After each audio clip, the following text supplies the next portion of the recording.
I used to love summer storms. I would sit by the window and the shears would blow in and there'd be a storm and you'd hear the thunder coming and it would pass, and I loved those times. Now, the only thought I have is what damage is going to happen. And I don't like that part of this side of death and of grieving. You guys want to go again? My first experience with loss was not having a grandfather. They both died in their 40s, and I never got to meet them. As I was growing up, it didn't really bother me, but it started bothering more as I got older. As I would see people with their grandfathers, I'm like, wow, I don't know what that's like, you know? I think sometimes you could have losses even, you know, early on before you even know it.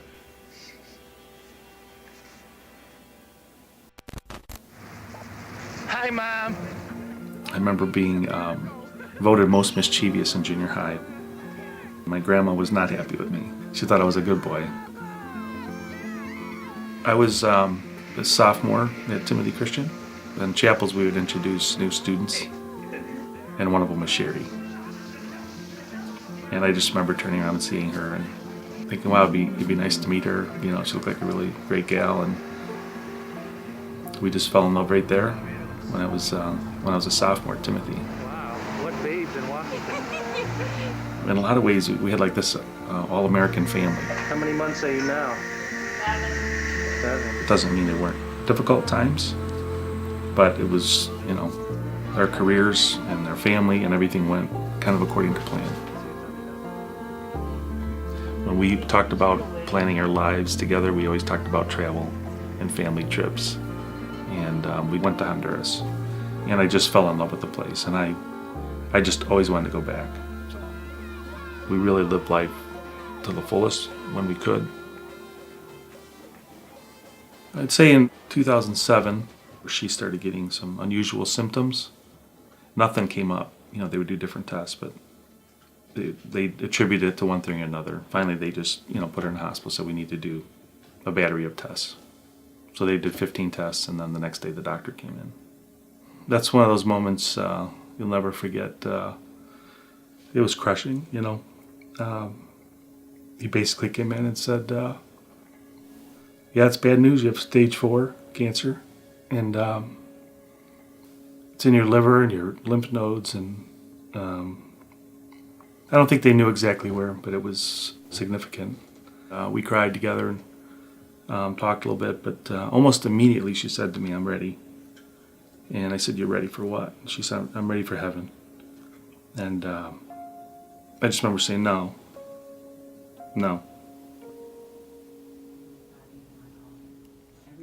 I didn't know that I would be widowed when I was young.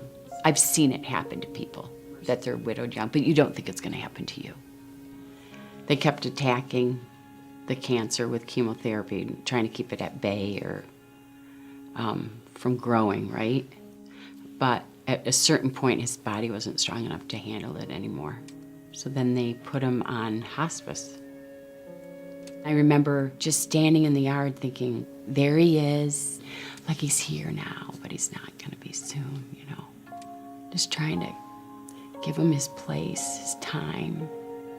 But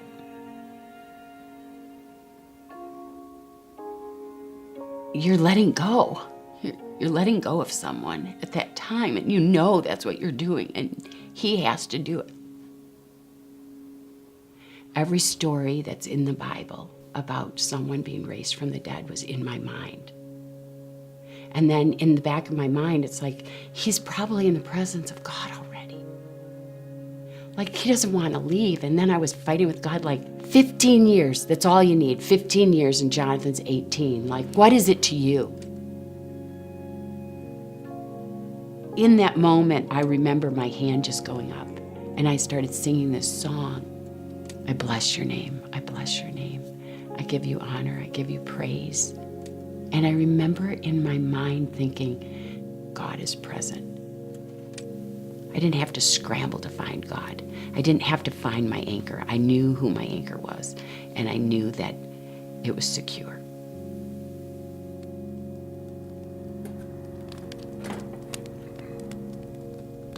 That night we got around her bed and we sang, and she quietly slipped away, a little after midnight, and we were all with her.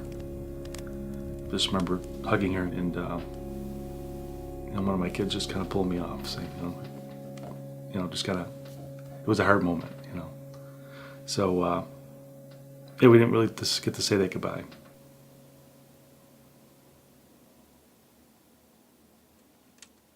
I know that Jonathan didn't understand the day that Daryl died that he had died. In his mind, I think he started to feel like adults do what they want to do. My dad wanted to leave. Every night I'd tuck him in at bed and he would pray for a new dad and a dog. I don't have time for a dog. I don't have any time to do anything else. But every night Jonathan would pray that. People would regularly say that to me. It must be so draining trying to be dad and mom. And I'd be like, no. It's draining trying to be their mom, but I'm not their dad.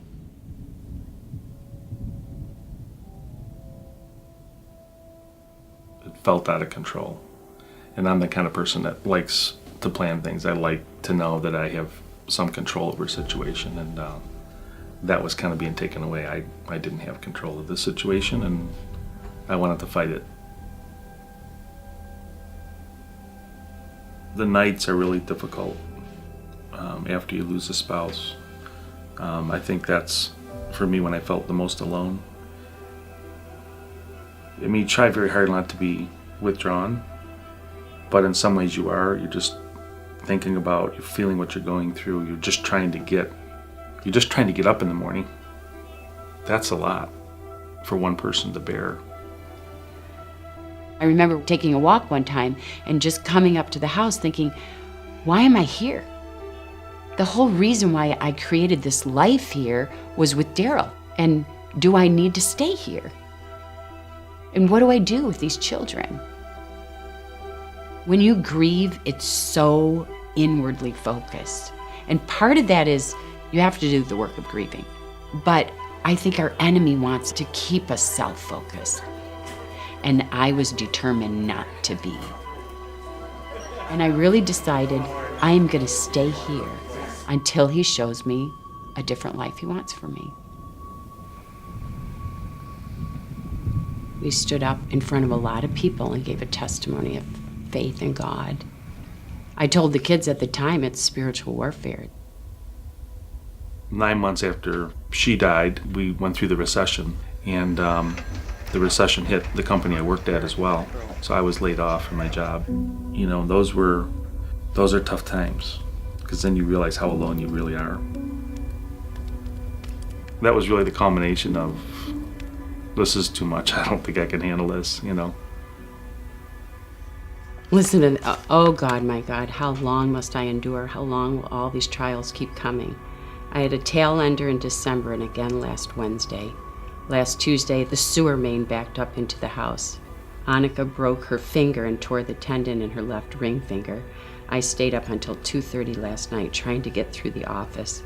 I'm not finished yet. I'm tired. I need you to take the burden. It plays with your mind, like, where's God right now in this? Like, why? We already had this significant loss and this thing that we're dealing with and trying to process. Why are you allowing other things to happen?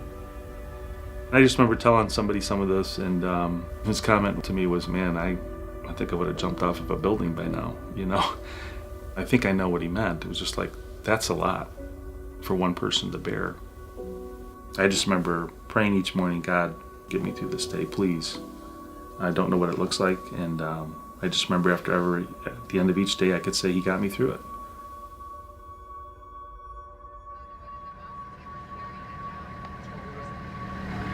Good morning, Honduras.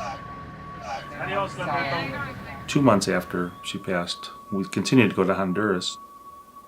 As I see it now, the way God helps us through is to take the attention off of ourselves and to put it on others. I just remember they asked me to give my testimony in front of all the orphans. There's hundreds of them that were there. God gave me amazing peace and words to say. I hope they help somebody.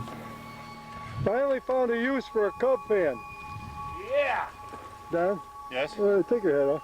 Let's see what you have up there. Pleased to meet you. Tria's Clinic. Oh, you do?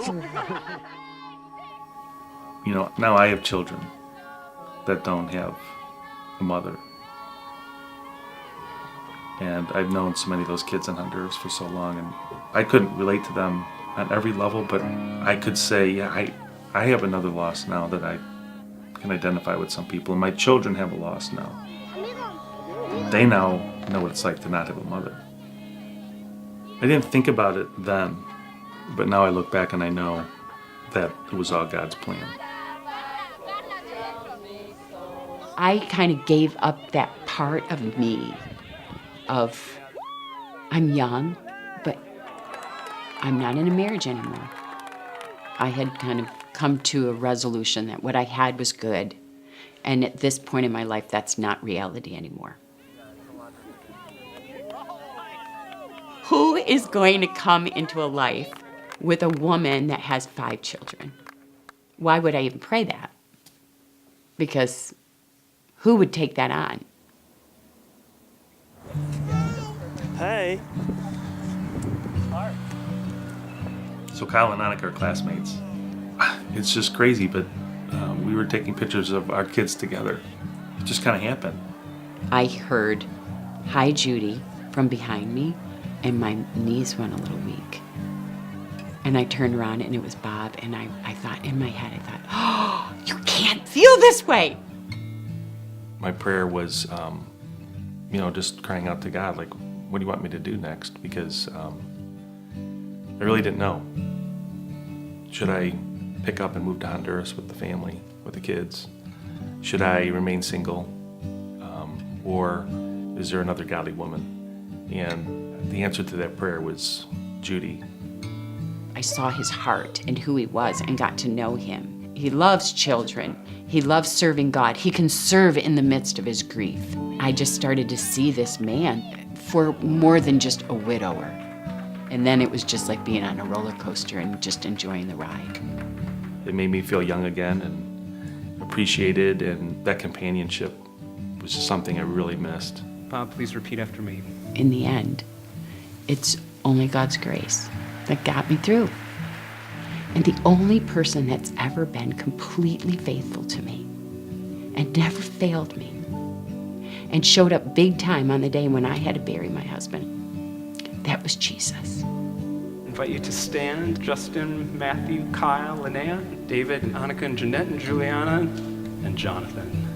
There was grace for that first season, and there was grace for the time when we were alone. And for us, there was a season of another marriage, which none of us had planned on. I didn't expect it. I certainly didn't deserve it. I mean, I would have been content with the 25 years I had with Sherry. But now, after 5 years, it's the blessing of all these kids together has been incredible. And I wouldn't change it.